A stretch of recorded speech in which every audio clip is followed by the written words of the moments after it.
कोई व्यक्ति दूसरे का अपमान क्यों करता है? क्या आपने कभी विचार किया है? वैसे तो हम भी बिना कारण बहुतों का अपमान करते हैं।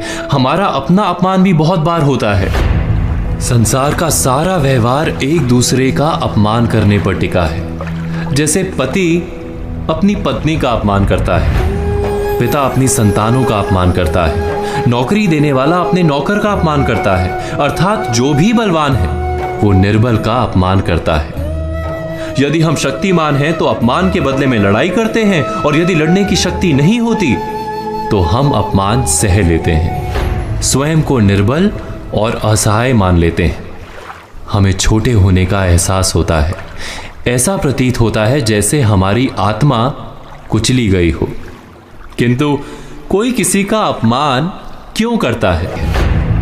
जब अपमान होता है तो मनुष्य को अपनी निर्बलता का एहसास होता है, और निर्बलता का बोध मनुष्य को कुचल देता है। वो अधिक से अधिक निर्बल बन जाता है, अत्याचार सहने की आदत सी पड़ जाती है, आत्मविश्वास का नाश हो जाता है। और जब आत्मविश्वास नहीं होता तो मनुष्य शराब और जुए जैसे व्यसनों में सुख ढूंढता है, मन से रोगी बन जाता है।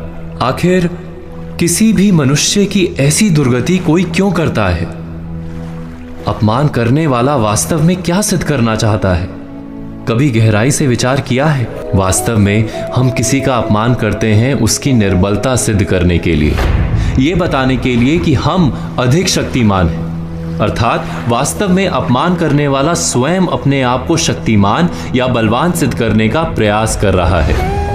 अपमान करने वाला हकीकत में अपनी शक्ति से आश्वस्त नहीं है, उसे अपनी शक्ति पर भरोसा नहीं है। दूसरों को चुनौती देकर वो अपनी शक्ति पर विश्वास प्राप्त करने की कोशिश करता है। क्या ये सच नहीं? जब हम किसी का अपमान करते हैं तो वास्तव में इतना ही प्रकट करते हैं कि हमें अपने बल पर भरोसा नहीं। हमें ये संसार एक अविरत संघर्ष प्रतीत होता है, कभी ना रुकने वाली एक जंग सी दिखाई देती है। हम अपने निकट आने वाले सभी को प्रतिद्वंदी मानते हैं, फिर वो पति या पत्नी ही क्यों ना हो।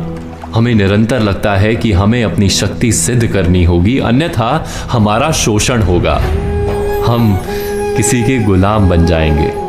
किंतु क्या हमने कभी विचार किया है कि दूसरों को प्रतिद्वंदी अर्थात दुश्मन मानने के बदले कलीग मान लें, हमारी सहायता करने वाले सहयोगी मान लें, अर्थात दूसरे व्यक्ति को प्रेम करें तो उसका अपमान करना आवश्यक ही नहीं होगा।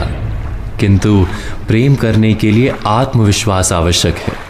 जिसे अपनी शक्ति पर विश्वास नहीं, वो प्रेम कर ही नहीं सकता।